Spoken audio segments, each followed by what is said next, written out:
Joe here from ActionX. Welcome to What's on the Tube, where it's our show where we review things in the world of television.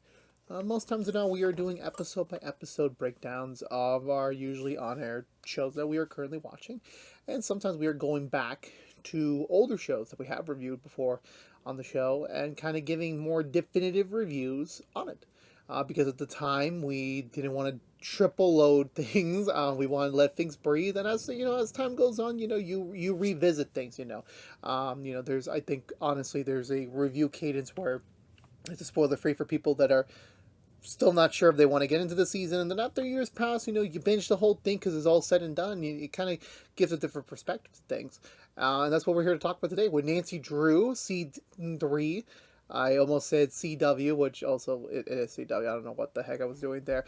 Yeah, so we are reviewing the third season of CW's Nancy Drew, which came out 2019. This season came out particularly in 2021, which again this is the end of 2025. That was 4 years ago. 4 years ago, at that time, I was at my last job, just beginning the first year. Essentially, I believe that's the timeline. Yeah, around there. So it was a very busy time for me, very busy. And when this, at the time, I talked about like the reason why I got to Nancy Drew was because it was one of those like for me one of those shows that was coming out like the time we were starting What's in the Tube in general as a show, and it was one of the shows that I was the more intrigued about, just in general. And also the only reason why is because Freddie Prinze Jr. was briefly attached to play the dad on the show, which would be Carson Drew's character. And then he left, but regardless, the intent was already on there, and I love mysteries, so it worked like a perfect synergy for me. And then we reviewed everything, and the rest is history. But no, so going back, continuing our rewatch definitive journey has been an interesting one. It has been, and I think the downside of for now, and we'll see how things are in a couple of years from now, when you're doing these reviews, so to speak. Obviously, there's a bit of context. Is for me, I haven't even watched Nancy Drew for over a year ago, so to come back after all this time to rewatch season 3, it kind of need my brain kind of got through for a loop a little bit, and I honestly just kind of to get back into things, but eventually after a while it just kind of seems back in there, and I start to notice all the things that I loved about the season, and some things I didn't like about the season as well. But to get that into it, because I pandered for long enough. Season 3 of Nancy Drew, CW. What do I think of it? The short and skinny of it before we get into the true spoilers. I thought it was really good. I don't quite think it's the strongest when I first watched it. I think there's like I said, there's a bit of a cadence when like you're watching the story develop live, and then there's a different cadence when you're binging it. Where I think as you're binging it, you're more aware of certain things because you're not waiting anymore. You're just kind of going into things, and that helps in the benefit of the show, and it also hurts them because that's just two different cadences. When you're designing a show, you for a week to week basis, you kind of have to build in those natural mystery, which this show benefits from. And then also from the binging perspective, like you want to keep the suspense high so that they immediately go into the next episode. So from a binging perspective, for me personally speaking, I don't think this season is quite strong on that.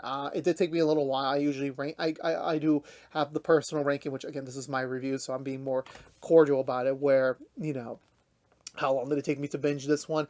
I was supposed to get this out by Halloween. And it was a very slow burn. It very much was, and not to the dismay of the story. The characters were great and all. It was just again there were things that there were a lot of creative ways that kept the story going this year. This being a bit differently. This being I will give this season a lot of credit that they did a couple of new things outside the box, kept things on the toes, keep things they don't stretch things out, but at the same time it feels like we didn't get enough of it. And that's kind of what I feel like with this season. It feels like we got stuff that we should have gotten, but we didn't get enough stuff that we did want. And it's like, it's kind of like it never reached its full potential. As well as the same time, this was also trying to wrap up essentially the first core storyline since the show began. Like there's a through line. Like of course each story is different. Like season 1 and season 2 are essentially the same lineage story. This is the same thing with season 3 to 2, where like it's a very natural continuation. Like there's a natural flow from episode 1 to the season 3 finale. There is a flow that everything built on top of it to kind of reach the point we're at. But the downside of it that I feel like that, it's again, it never took full advantage of certain things, certain elements they have play.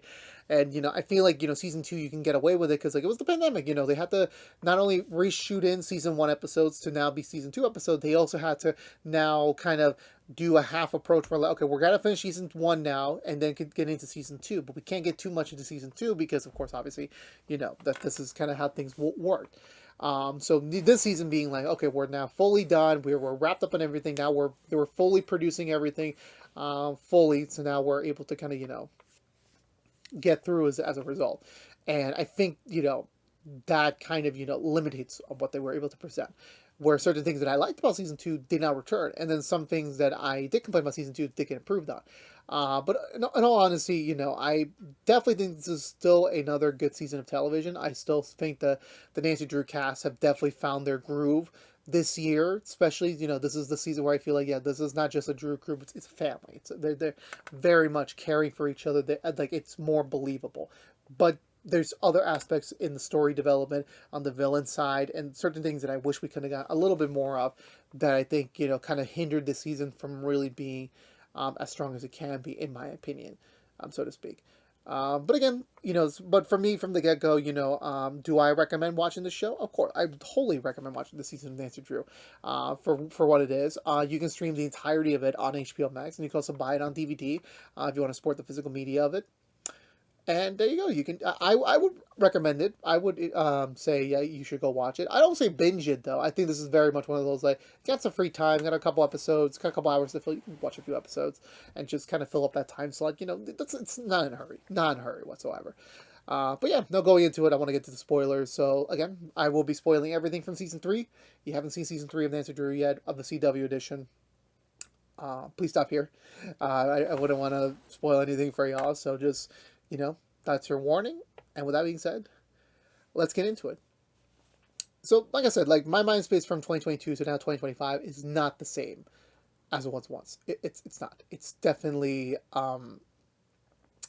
there are things that like the show has 100% improved on, and there's things that the series learned from those first 2 years to kind of season three is always the more serious season, it's the more steamier season, it's the more darker season, and yeah, this season is, I think for me personally speaking, it is pretty dark on some of the content and some of the like the shows, because we got in literal monsters and sea demons and like so many different conjurings in the first two seasons that for season three, what is something we haven't done yet? We briefly tackled into some human antagonists, but we never had a true human big bad. We haven't had that yet. Someone that's really posing a dangerous threat on multiple fronts from themselves. I don't count Mr. Hudson because he was just a guy with money that threw it around for security guard. Like that's not really something that I would consider big bad material.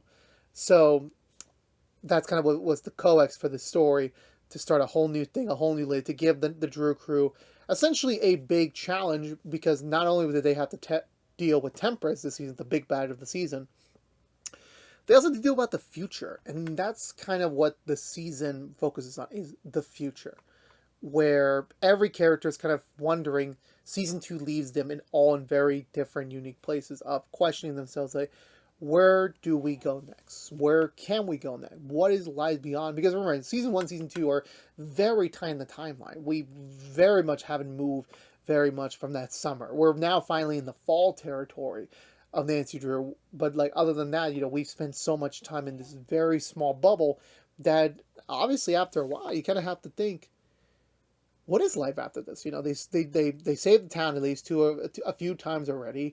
They kind of all went through some losses and some big hits last season, especially in season one as well. So it's kind of going back to the same point of like, where do these characters kind of go next? Not for the sake of the show, but for themselves. And I feel like that kind of is, for me, that was the real thing that kind of motivated me when I was really watching season three back then and to now, where it was the characters kind of trying to figure themselves out, trying to like really see, like, and sometimes it could be like, I know exactly what I want to be and this is how I'm going to get there, even if there's so many trials and tribulations along my way.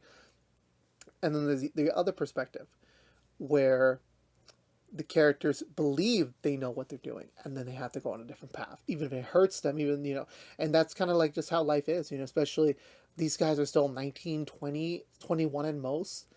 and they're still figuring things out. Like again, I was more closer to their age when the season was premiering. I was 23, 24. Now I'm 28, and it's, it's kind of crazy to think about it like that, where um like time moves on so fast, and you have to be patient on your time, and like, time is very limited, and that's kind of, again, the theme of this whole season is basically time, about purpose, about where can we go next, what are we doing now.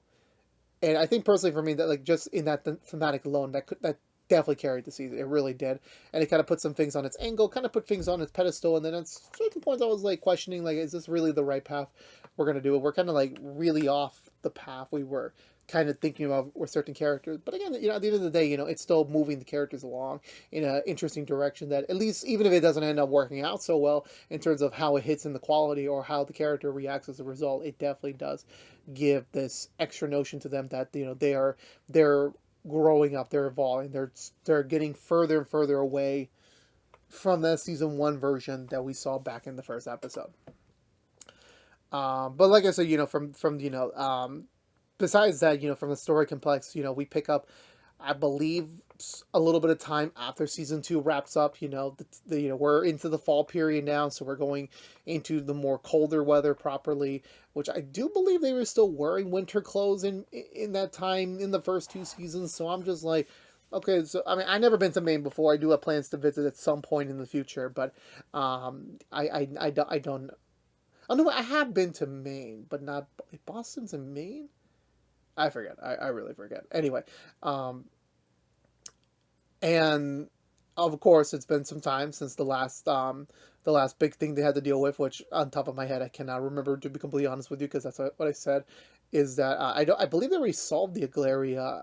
Yeah, that was back in season one.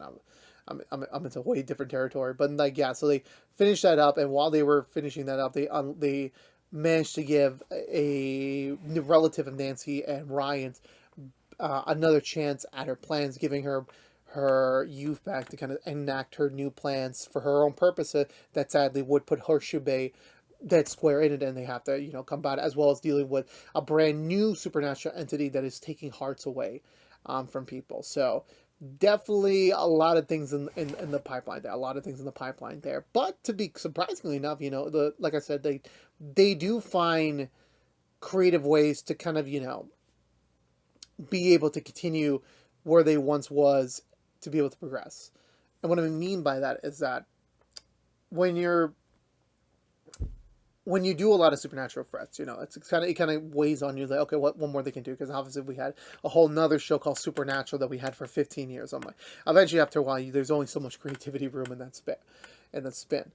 So I feel like, taking away the supernatural component of Nancy Drew to an extent, you're not taking that away from the whole show, but definitely kind of reducing it to like a fair level where like we're still kind of in the position to surprise people on what we could do next. But it seems that we're focusing on different aspects of the character. Where like it's not just about the paranormal, it's not just about the supernatural. It's also about the human nature of it. There are actual human threats out there, and there's actual human development going around each and every way.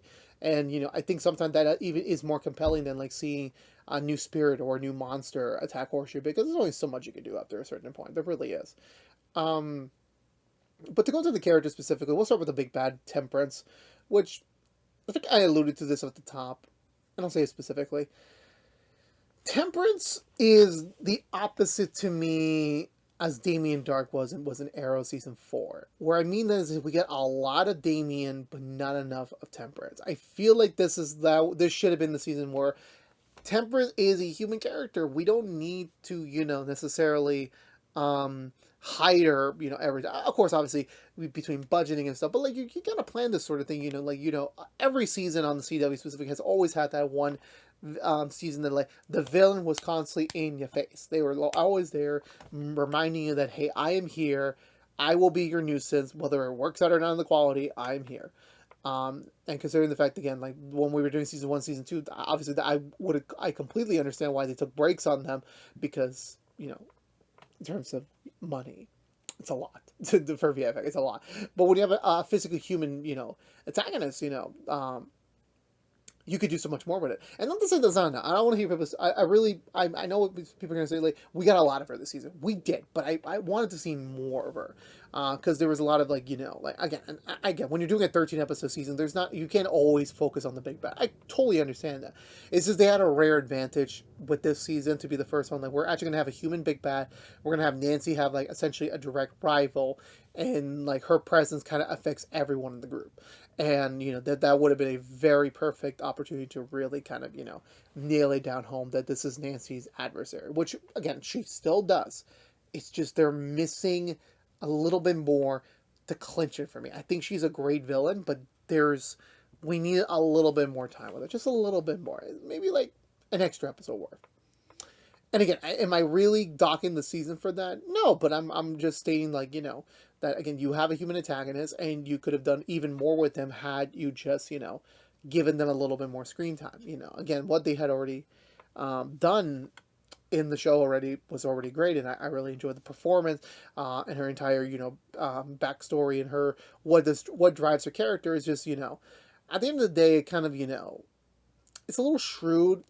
Like, it's not like like I didn't really feel the emotional weight even when we got to the episode in the later part of the season where like we were finally getting her um to admit more of her backstory. Like, even that episode didn't really do anything for me. It kind of like just, okay, I understand why you're doing it, but like I don't feel the emotional weight of like you wanting to do this. I just don't. And by the time we got to that finale, like it didn't really sell me on. It really didn't. And I think that's just one of the faults of the show. Definitely, again, you live and you learn. That's essentially the point I have to say about that. To Ryan's case, Ryan, he grows up this season. He grows up. He goes from being a rich boy to a struggling rich boy to now a struggling boy. But, um, yeah, no, the fact that he and Carson got to play two dads this season, like two dads to Nancy, and just him trying to be, he's just a chill dad. He's like, yeah, I'm a dad, but like, bro, I miss so much of her childhood that like at this point it's like, do I even have a say in her progression? Do I even have anything of that sort to really kind of to really weigh in on? Because the way that I view it, to be honest, when it came to his character, um the fact he's now an official Drew Crew associate, where like he's not part of the main Drew Crew, but like they definitely lean upon him a lot of times, and the fact that he's come from a very different place now. He's now more responsible, still the same Ryan we know and love, especially in those early episodes where like he tries to like bribe townsfolk to do his chores for him, or just to like be able to kind of do something a little bit fun for once. Those were the very fun components to Ryan that they still were able to keep into his development this season as he kind of became kind of like a dad, sort of. I felt like when we got to the scene, and again, I'm spoiling things, so please beware. Like, when we got to the scene where the season finale, where Ryan essentially sacrificed himself for Nancy, and them having that moment of like like the first time she got to say dad to him, it's like it feels weird. And also at the same time, Ryan does not look like a dad. I'm sorry. Like I didn't really say much about that in season 2 and 1, but like he does not look like a dad. But again, you never really know who's going to be a dad and who's not. You really are surprised. You could be surprised.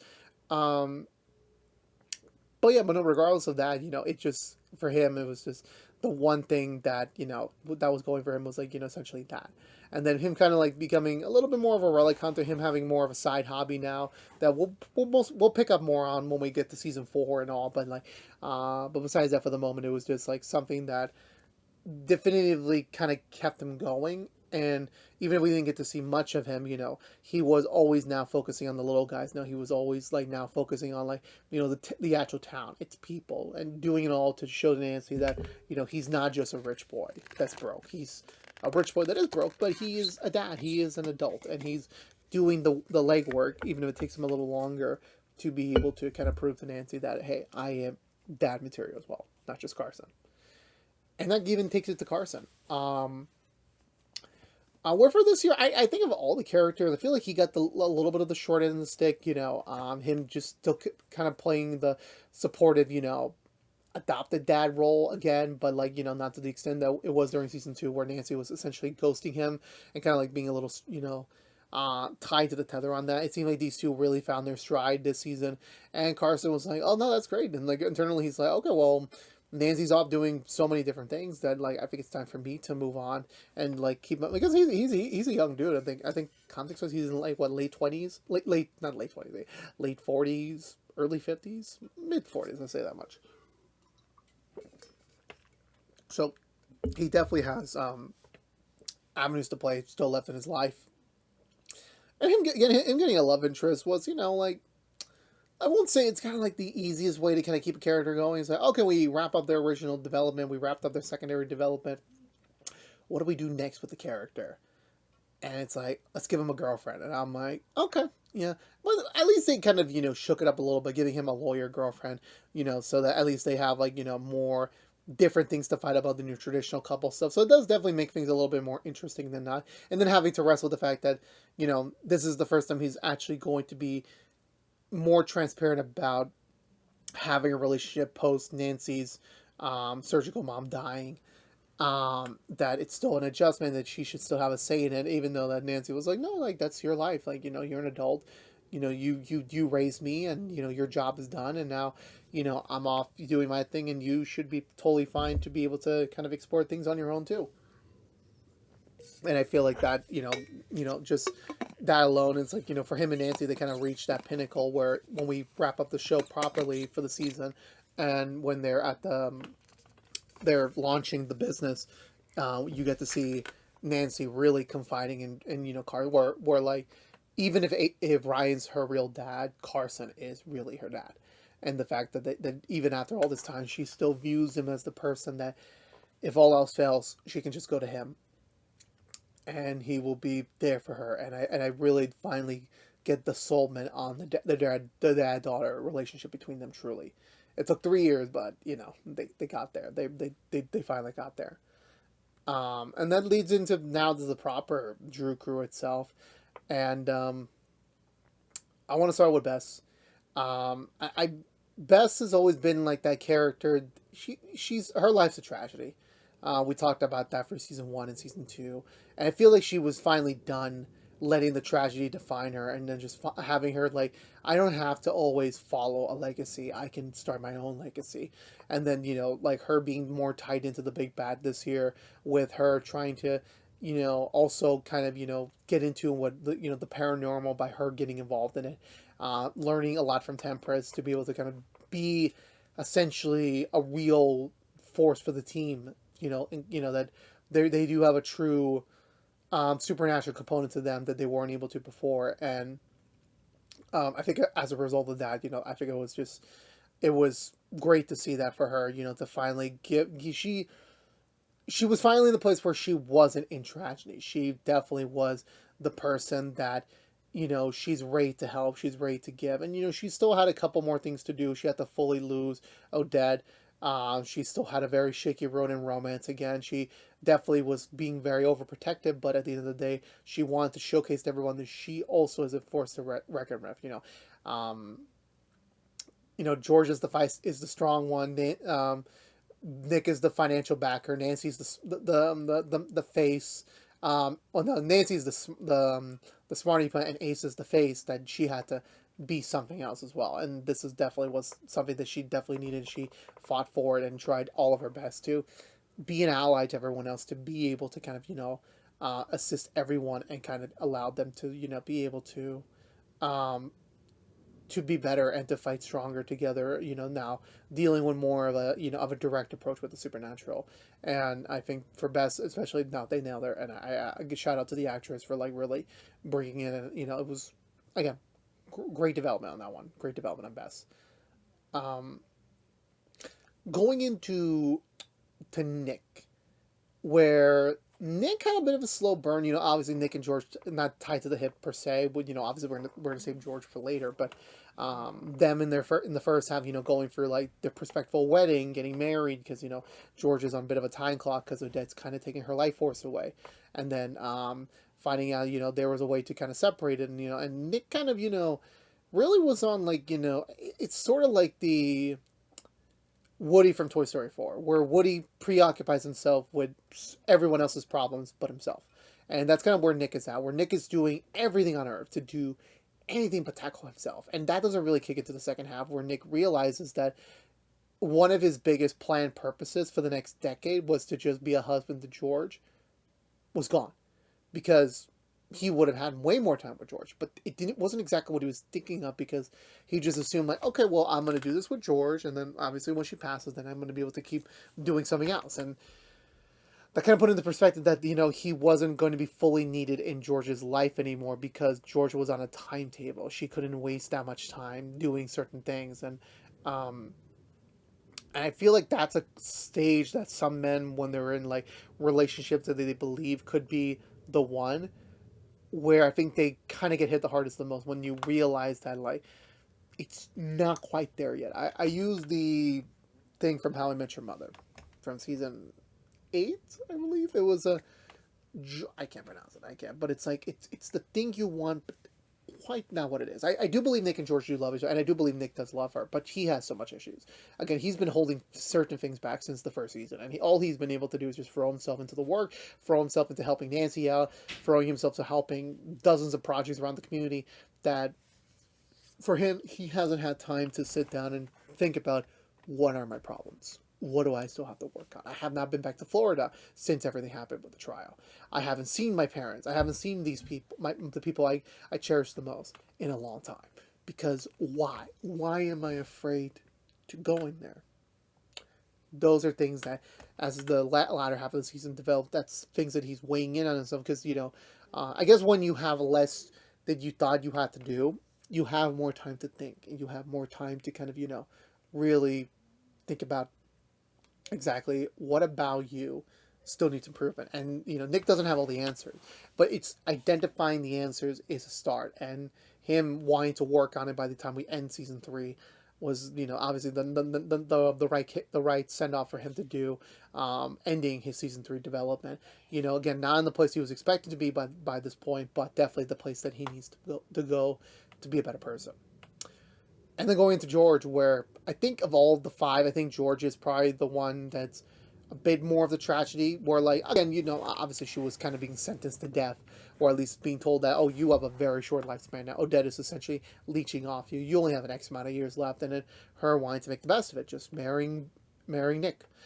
Essentially giving her siblings the kind of like that nuclear family that she never got. Even though like they're not their parents, they're still their caregivers, and they care about them Nick so much, and then like this is just generally a family that could be that could work, essentially speaking. And the fact of the nature of like similar nature to Nick, where like George had this expectation of her last year, where like, okay, she's just gonna run the claw with Nick, maybe they'll do some side businesses, they'll get married, maybe they'll have their own kids, but other than that, there is a deadline to that. And it's a very scary thing when you're being told like you're going to die in X amount of years, there's nothing you can do to change it. And as much as what the theme of the show is fighting fate, fighting destiny, and her and eventually Bess teaming up to be able to kind of find a way around, and them being able to release Odette from George's body. Once that happened, it kind of gave a whole new perspective on thing. We're like, hey, we're not rushing to get married. We don't have to do this. We can definitely take our time. But is this something we both want to do, considering the fact that we want to get married because of this parameters? Do you still want to do all this even afterwards? And then George, being the like again a normal thinking person, we're like, hey, actually no, an average thinking person, we're like, hey, I want to do more things with my life. I don't just want to settle down, have my own kids, and just be in town. Like maybe I could be something else. I don't have to necessarily be a cook or a head waitress. I could be something else, and that's something that again, like hard decisions and thinking that obviously are affecting Nick. But at the end of the day, she is having to push herself a bit more forward, and to be able to kind of really recognize that, and to be able to kind of start to figure things out for herself on where she should go, where she gets an inkling to be a lawyer from Carson later in the season, and then her exploring that, but also having to let go of Nick from a full-time capacity. And I feel like that's something that, deep down it hurts. And I definitely feel when we are wrapping up everyone's scene in the season, seeing her figure out that Nick sold off her engagement ring for money. And she was probably devastated, because internally she's like, oh, I just thought Nick would hold on to it till he was ready to propose to me again, and and again, like, George is a person, she grew up a lot in the first two seasons, especially this season. But this season, he's learning how to be more emotionally open to things, to be more vulnerable, especially also when we got to have her meet her biological dad for the first time, and that being a very critical moment in her development, where like these are very big decisions she's making, not for once anyone else but herself. And I think that's the biggest push that her character needs right now. She's always been caring for others. Now it's time for her to care for herself. And that goes into Ace, where I think Ace is the one that falls the most this season. And what I mean by that, I mean like he's the one that's kind of constantly getting he's got that Peter Parker effect on him. And that's not because he got a haircut. It's because he's just, every good looking character has like a moment where like they kind of stumble and they kind of fall for a bit. They're just, it's just not working out for them. With this season, Ace, all he wants to do is just be even more assistful to the Drew crew, helping out where he can. This beginning this season, he's just morely focusing on helping his girlfriends. Well, at the time, his girlfriend's dad, who just got in prison, but immediately he's going back to his shady ways, and that doesn't really help his cadence because he all he wants to do is just help. He just wants to help. So it's a similar notion to Nick, where like he wants to do everything to keep himself occupied. Ace just wants to do it because that's just his character. He just feels like to make someone like him is just to help them unconditionally without thought. And by the time like the crucial moment where like not only does he lose his girlfriend, he loses his dad's respect in one go, and that moment I think shatters him. And I feel like the Ace we see in the rest of season 3, it's not the same Ace we know and love, but I feel like it's was needed to be able to kind of to push Ace forward in his development. It's to no longer have those cushy things like you depend on, like you're pushed into a zone where like you don't feel comfortable in. And all he wants to do is just tell Nancy the truth, that he loves her, and all he wants to do is be with her. And then he has his own romantic rival this season, and it's just like it's just so sad to see Ace doing, but not from a good looking perspective, not from a looks perspective, more like just a. And this is something that I think men kind of figure more things out when they get older. Is it's not about the physical looks, it's about the financial control.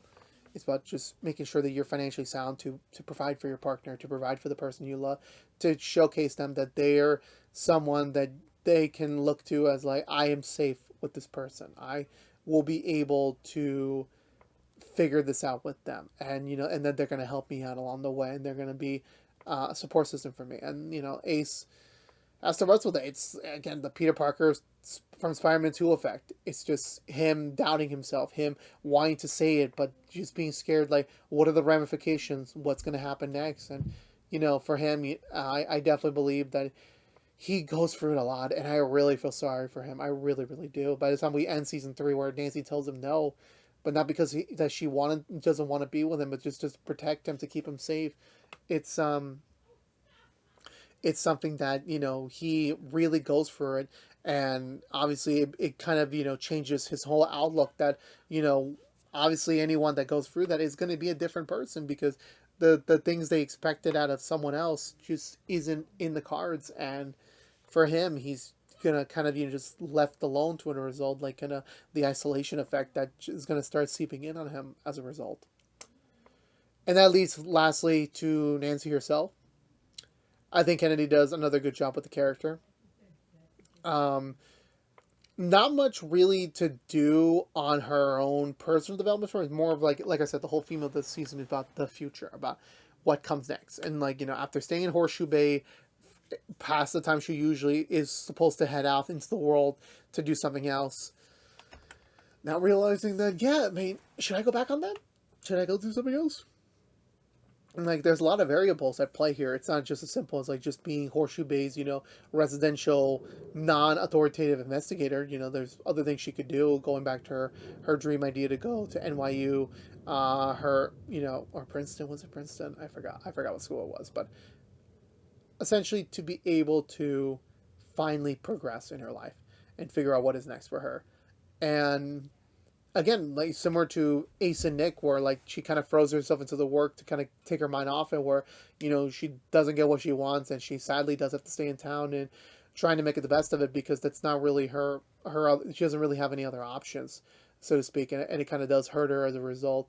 And kind of, like I said, like once this new case arrived, boom, she's already on it. She's already figuring things out, trying to focus on that 100% and not on anything else. And even if someone does bring it up, it's like, oh, what? No, no, let's talk about this. And it's something she can't fully really get to, for herself, to be able to kind of like to accept herself and accept where she needs to go to, and trying to figure that out as a result.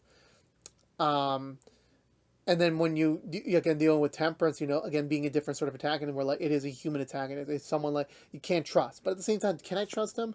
At the same time, what's going on? It's like, the master manipulation game that Temperance was playing really did affect Nancy the most, and it kind of did made her move in directions that she probably wasn't expecting, or in some retrospect that I already forgot the name of the villain. I don't know what happened to me. I was seeing it the whole damn episode review, and I just forgot. Clarence?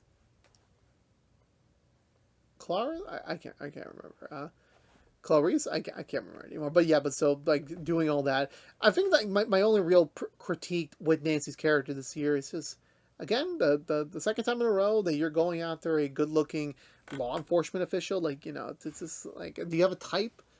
Do you really have a type? Like, like, again, no shade to him, to Park, but it's just like, do you just like people in a badge? Do you like people in a suit? Like, is that your wanted a man? That leaves poor Ace out, and you're hurting my boy Ace. You're hurting him. You're like kissing this dude in front of him when he was in spiritual form, when he was in physical form. It's like, come on, Nancy, come on, you got to do better. Also, like towards the end, where like Nancy was like telling Park, like, well, Boston's not that far away. And then she immediately hooks up with Ace, And again, this was like in the brief moment in the timeline where like Nancy immediately kills Temperance. There's the freaking thing. There's the name. At the beginning of the season finale, and you see that like, well, where sadly Ryan dies and everything, but they managed to save the town from any disaster. Yeah, that never made sense to me. That really didn't. And that wasn't with the curse and knowledge or anything. So like, Nancy, you and men are just not trustworthy. You are just not trustworthy. I'm just being completely frank with you. But but like Nancy has her. I think when I reviewed it at the time, that was her no way home moment, where her losing Ace, her making that sacrifice for herself. And by the way, that finale, literally, I was rewatching it just before this review, and I was like, they really were pushing the gun here, because I completely forgot that Temperance did a mind fuck on Nancy to tell her that if you do this, you lose everything. You will never get. You are taking away what I want. I'll take away what you want, and I will make sure you never get to Ace without him dying.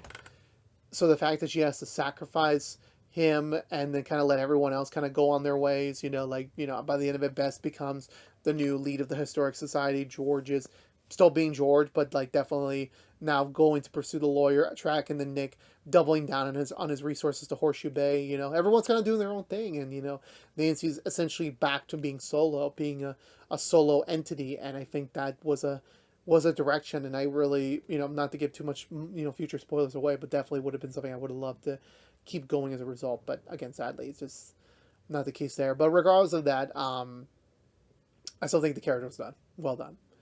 Just not to the same proudness I was expecting, but still, that very much the ending definitely saved the day for the character.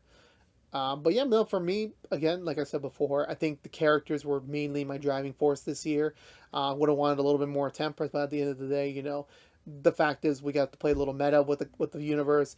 We got to just see them doing other different types of feels, different types of situations that wasn't exactly into the supernatural, into the paranormal. It kind of kept things fresh, kept things going, kept them more interesting as a result, in my opinion. And I was very happy with the result that I get. Well, I don't entirely say season 3's the best one of the 3. I definitely do believe this was another really well done season, and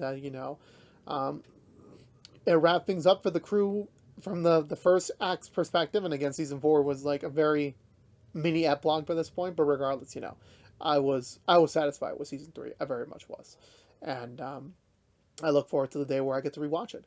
But with all that being said, I'm giving this season my recommendation of watch it, just not a binge. That's all I gotta say about it. It really, really is.